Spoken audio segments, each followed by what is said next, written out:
KNR channel కి స్వాగతం. Bulletin ముందుగా హెడ్లైన్స్ చూద్దాం.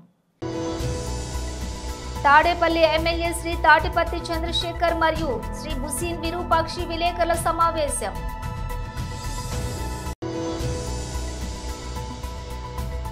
నిజామాబాద్ పబ్లిక్ మీటింగ్ లో ముఖ్యమంత్రి రేవంత్ రెడ్డి.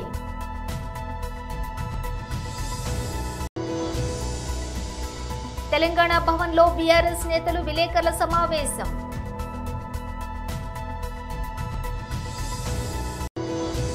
అభివృద్ధి ప్రాజెక్టులను ప్రారంభించిన ప్రధాని మోదీ పీఎం కిసాన్ సమ్మాన్ నిధి యొక్క 19వ విడతను విడుదల చేశారు. ఫిక్స్ అయిపోండి, ఏ 5 ఏళ్లు మీకు ప్రతిపక్ష హోదా రాదు, వైసీపీపై పవన్ ఘాటు వ్యాఖ్యలు. ఇక డీటెయిల్స్ చూస్తే తాడేపల్లి ఎమ్మెల్యే శ్రీ తాటిపత్తి చంద్రశేఖర్ మరియు శ్రీ బుసీన్ విరూపాక్షి విలేకరుల సమావేశం నిర్వహించారు. ఉంటదా అని ఎదురు చూసినటువంటి ప్రజలకి నిరాశే ఎదురైంది. ఏ ఒక్క అంశం కూడా స్పష్టత కనిపించలా. 6 హామీల ఊసే లేదు.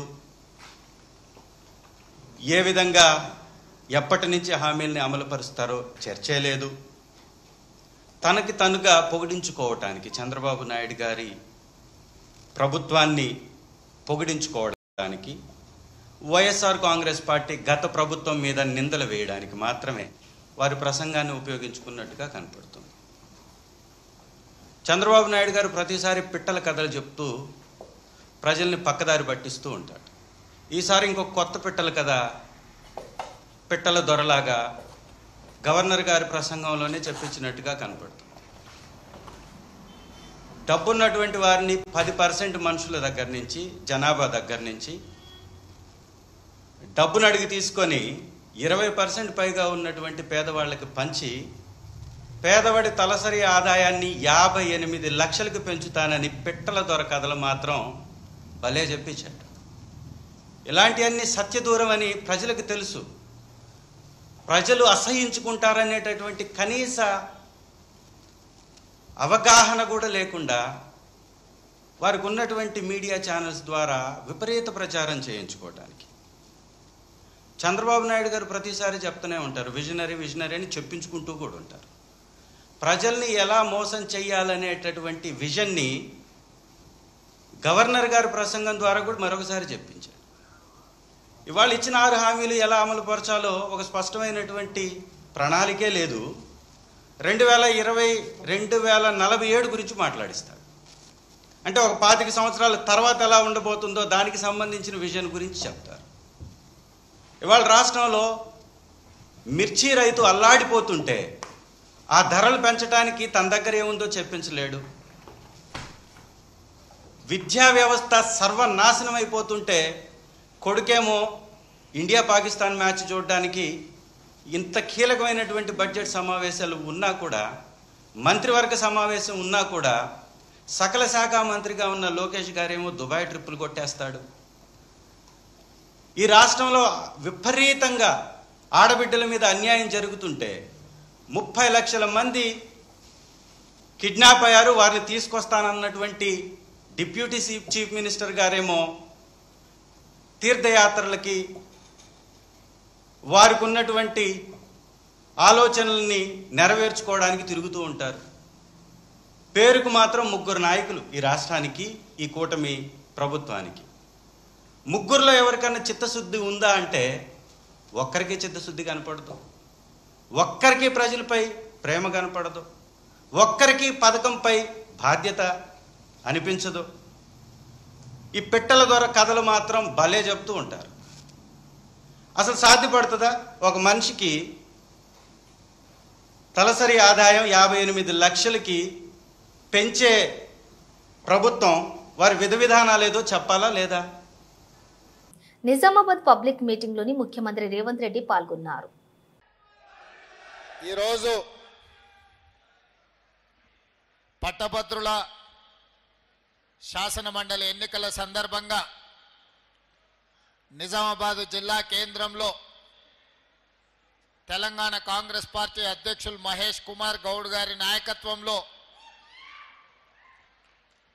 నరేందర్ రెడ్డి గారిని గెలిపించడానికి పట్టభద్రుల సమావేశాన్ని ఏర్పాటు చేసి ఈ సమావేశంలో నాతో పాటు మిత్రులు మంత్రివర్యులు శ్రీధర్ బాబు గారిని, మిత్రులు మంత్రివర్యులు జూపల్లి కృష్ణారావు గారిని, అదేవిధంగా పెద్దలు సుదర్శన్ రెడ్డి గారిని, భూపత్ రెడ్డి గారిని, మాజీ మంత్రివర్యులు మొహమ్మద్ అలీ షబ్బీర్ గారిని, మదన్ మోహన్ రావు గారిని, అదేవిధంగా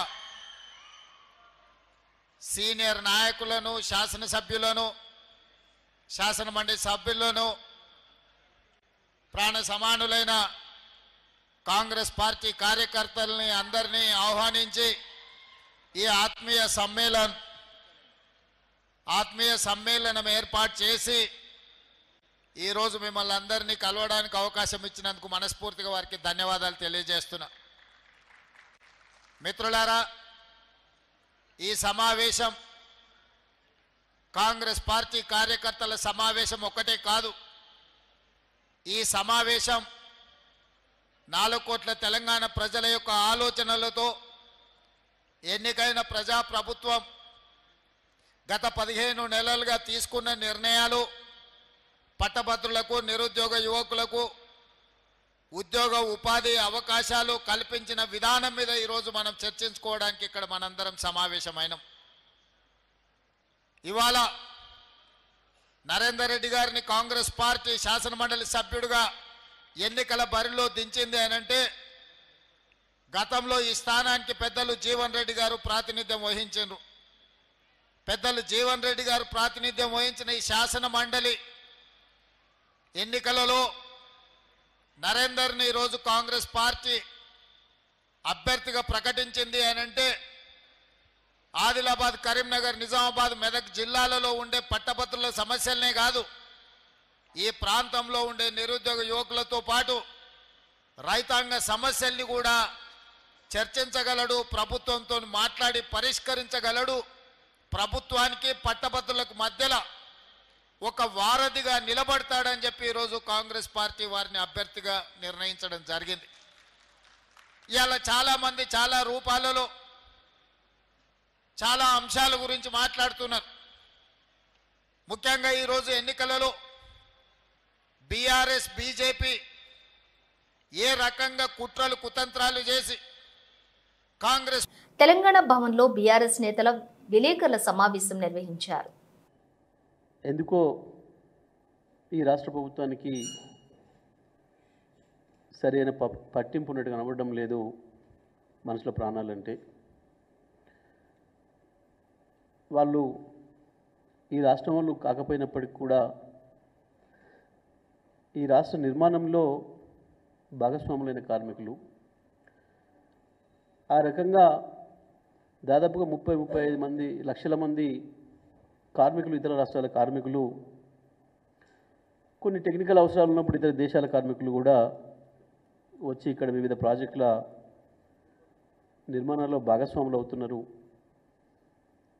అదేవిధంగా ఇక్కడ ఇళ్ల నిర్మాణాలు, అపార్ట్మెంట్స్ కావచ్చు, హైరైజ్ బిల్డింగ్స్ కావచ్చు, ఇళ్ల నిర్మాణాలు, రోడ్ల నిర్మాణాలు, ఇతర రకాల అనేక పరిశ్రమలు, మిల్లులు, చివరికి వ్యవసాయ రంగంలో కూడా అనేక రాష్ట్రాల నుంచి కార్మికులు వచ్చి భాగస్వాములై తెలంగాణ నిర్మాణంలో భారతదేశంలోనే తెలంగాణ ఒక నెంబర్ 1 రాష్ట్రంగా 10 ఏళ్లలోనే తయారు కావడంలో వాళ్ళదైన పాత్ర పోషిస్తున్నారు.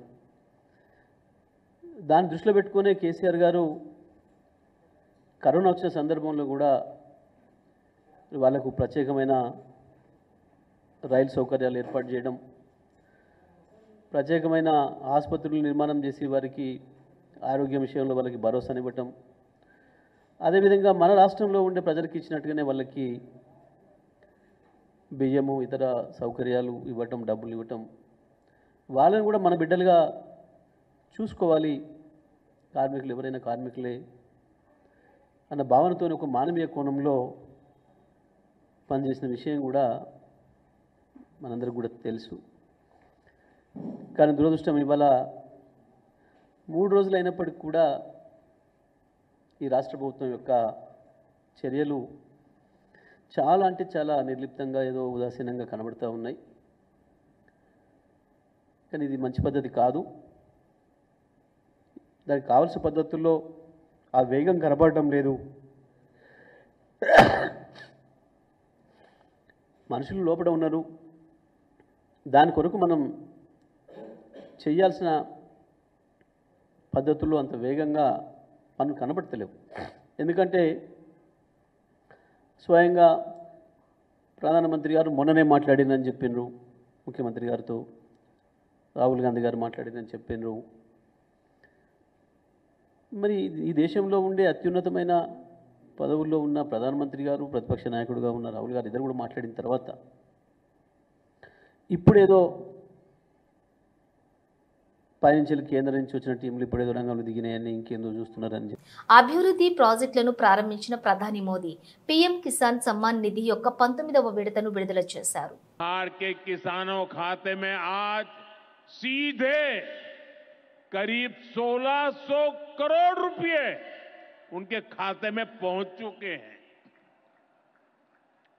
मैं बिहार और देश के सभी किसान परिवारों को बहुत बहुत शुभकामनाएं देता हूं, बधाई देता हूं. साथियों, मैंने लाल किले से कहा है कि विकसित भारत के 4 मजबूत स्तंभ है. ये स्तंभ है गरीब, हमारे अन्नदाता किसान,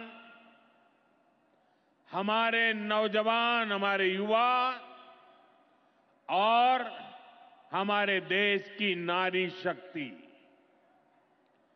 एनडीए सरकार चाहे केंद्र में हो या फिर यहां नीतीश जी के नेतृत्व में चल रही सरकार हो, किसान कल्याण हमारी प्राथमिकता में है.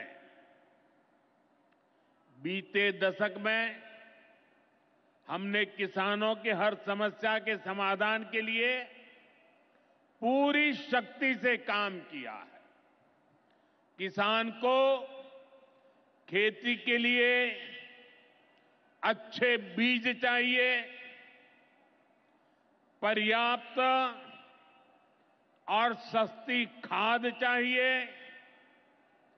किसानों को सिंचाई की सुविधा चाहिए,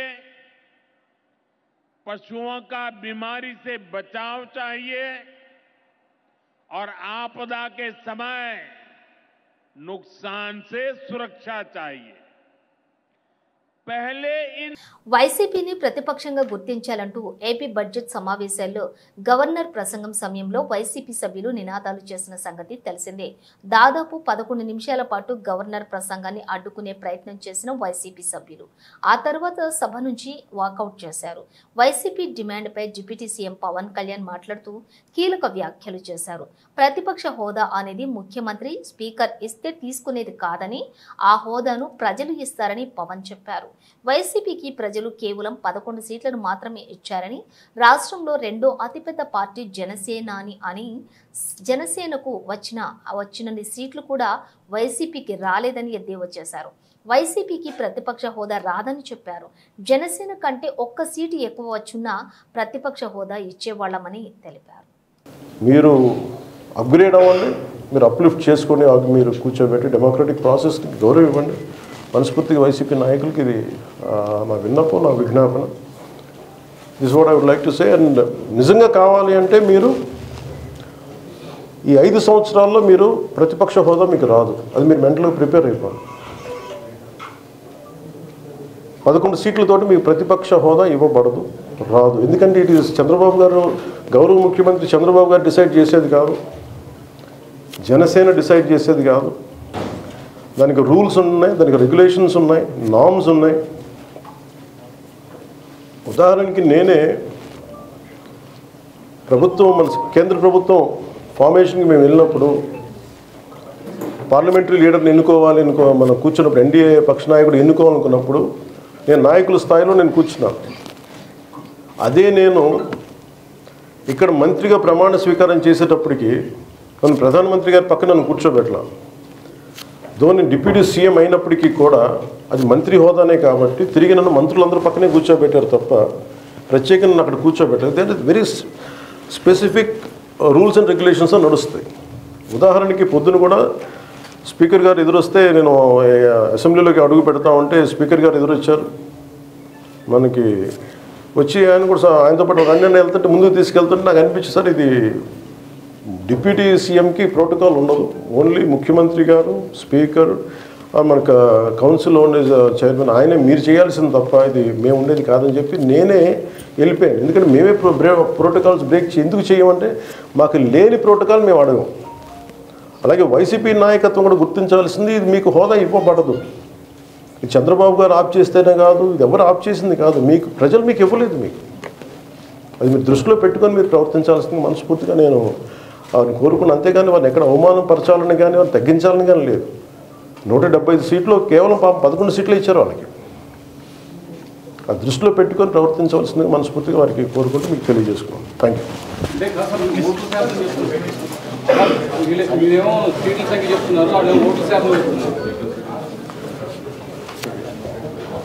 ఫస్ట్ అప్పుడు ఏం చేయాలంటే సార్, అప్పుడు జర్మనీకి వెళ్ళిపోవాలి. జర్మనీలో ఏంటంటేనండి, నేను జర్మనీ రిజల్ట్స్ కూడా ఇది వచ్చినాయి చూస్తా ఉన్నాను. ఎలక్షన్స్లో 25% వచ్చిన హైయెస్ట్ పర్సంటేజ్ ఆఫ్ వచ్చిన ఓటుకి ఇన్ని ఎంపీస్, ఇంత అసెంబ్లీ స్థానాలు ఉంటాయి వాళ్ళకి. 5% మించి తక్కువ వస్తే ఆ 5% ఓట్లు మిగతా వాళ్ళు పంచుకుంటారు. మనకు అలాంటి బెనిఫిట్ మనకి లేదు కాబట్టి మన రాజ్యాంగంలో లేదు. వాళ్ళు మంకుపట్టు పడితే they are free to go to Germany. Thank you.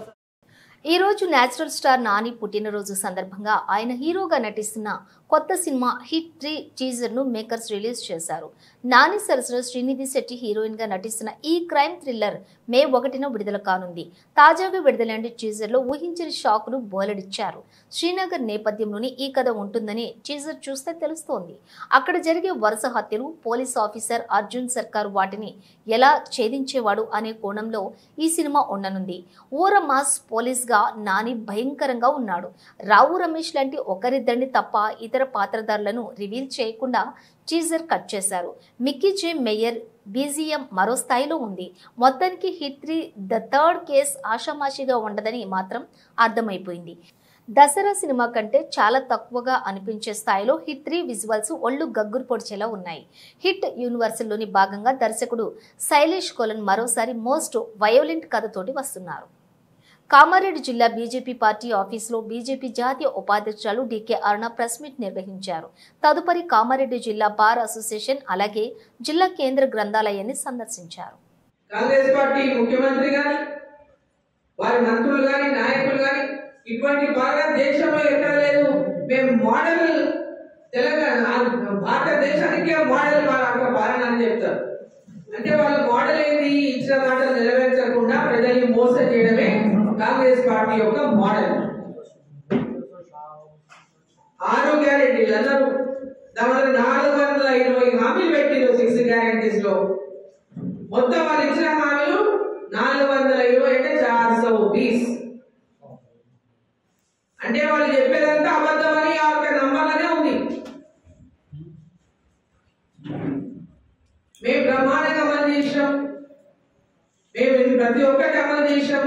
అర్రా కూడా చేసి ఇక చేపించామని ఒక కార్యక్రమం రిలీజ్ చేస్తారు. ఒక పెద్ద ఎత్తున బ్యానర్ ఐటమ్ రాయించుకుంటారు, పెద్ద ఎత్తున సోషల్ మీడియాలో రాయించుకుంటారు. కానీ కింద స్థాయిలో గ్రామీణ అంటే గ్రౌండ్కి వెళ్తే మటుకు వాళ్ళు చేసినటువంటి పథకాలు ఏవి కూడా అందరికీ అందలేదు.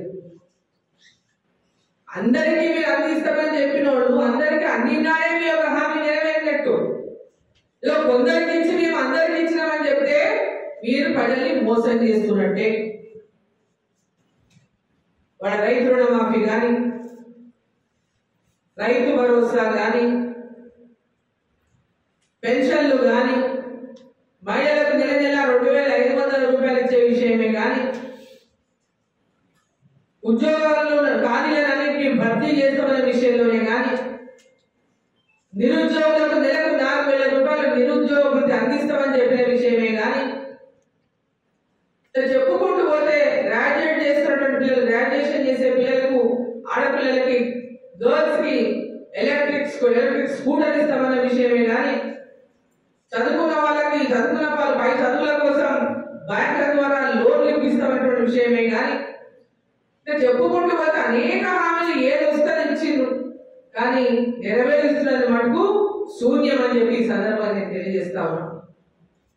ఉపాధ్యాయులు, గ్రాడ్యుయేట్స్ ని నిలువెత్తున మోసం చేసినటువంటి మీకు ఈరోజు ప్రచారానికి వస్తున్నారట ముఖ్యమంత్రి గారు గ్రాడ్యుయేట్ ఎమ్మెల్సీ ఎన్నికల్లో ఓటేయమని. ఎందుకంటే టీచర్ ఎమ్మెల్సీలో క్యాండిడేట్ లేదో ఎవరికి చెప్తారో తెలియదు. మరి గ్రాడ్యుయేట్ ఎమ్మెల్సీ ఎన్నికల్లో ఓటేయమని అడగడానికి వస్తామని చెప్తున్నారు. అసలు ఎందుకు వేయాలి మీకు ఓటు? గ్రాడ్యుయేట్స్ మీకు ఓటు ఎందుకు వేయాలి? నిరుద్యోగులకు నెలకు 4,000 రూపాయలు నిరుద్యోగ వృత్తి ఇచ్చినందుకు వేయాలా? ఒక్కరికి కూడా ఇవ్వడానికి వేయాలా?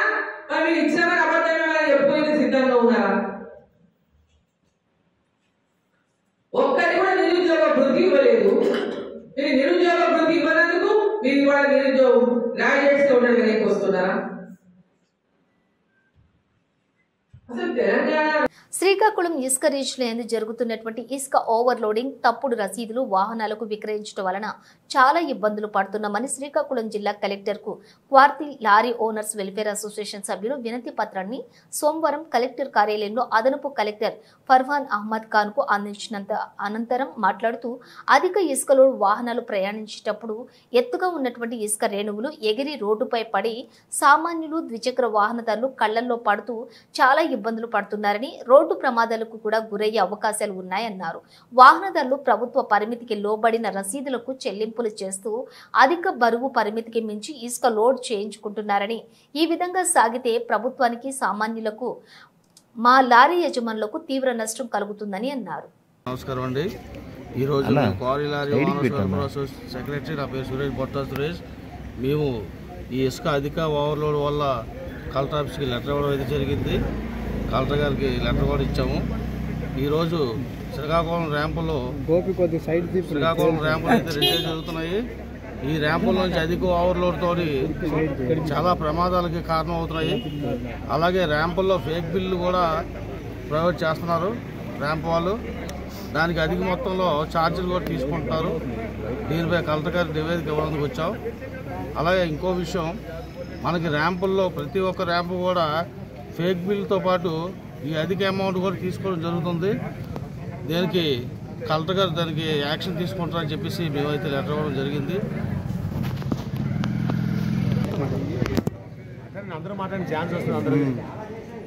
నా పేరు ఎంఎస్ఎన్ రాజు, వైజాగ్ క్వారీలర్ అసోసియేషన్ సభ్యుని. ఈరోజు ప్రధానంగా ఇసుక సమస్య మీద జాయింట్ కలెక్టర్ గారు కలవడానికి వచ్చాము. వైజాగ్ అసోసియేషన్ మొత్తం అంతా ఈ ర్యాంపుల్లో కూడా అధిక ధరలు వసూలు చేయడం, అలాగే ఓవర్లోడ్ పరిమితి మించి చాలా ఎక్కువ వేస్తున్నారు. దీనివల్ల ప్రమాదాలు అయినా ఉన్నాయండి. నెక్స్ట్ వినియోగదారులకు ఏదో తక్కువ ధరకే ఇసుక సప్లై చేస్తామని చెప్పేసి ప్రభుత్వం చెప్పింది, కానీ బయట వెచ్చలవిడిగా లోడింగ్ అవుతుందండి. దాన్ని ఏ అధికారులు కానీ ఏ నాయకులు కానీ కట్టడి చేయలేదు. దానివల్ల ఇప్పుడు మేము రీచ్లకు వెళ్ళి మా దగ్గర ఎక్కువ ధర వసూలు చేస్తున్నారు. బయట చాలామంది ట్రాక్టర్ల దగ్గర అవనియండి, చిన్న చిన్న వెహికల్స్ దగ్గర కొనేసి వాళ్ళు తీసుకొచ్చి వైజాగ్ పంపుతున్నారు. వాళ్ళకి ఇక్కడ తక్కువ ధరకే ఇసుక వస్తుంది. మేము రీచ్ల్లో ఏదైతే గవర్నమెంట్ అలౌట్ చేసిన రీచ్ల్లో మాకు ఎక్కువ ధర తీసుకుంటున్నారు. దానివల్ల మేము అన్యాయం అయిపోతున్నాం. బులెటిన్ ముగించే ముందు హెడ్లైన్స్ మరోసారి. తాడేపల్లి ఎమ్మెల్యే శ్రీ తాటిపత్తి చంద్రశేఖర్ మరియు శ్రీ బుసీన్ విరూపాక్షి విలేకరుల సమావేశం.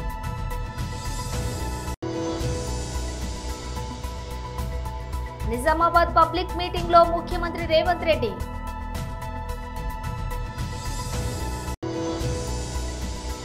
తెలంగాణ భవన్ లో బీఆర్ఎస్ నేతలు విలేకరుల సమావేశం.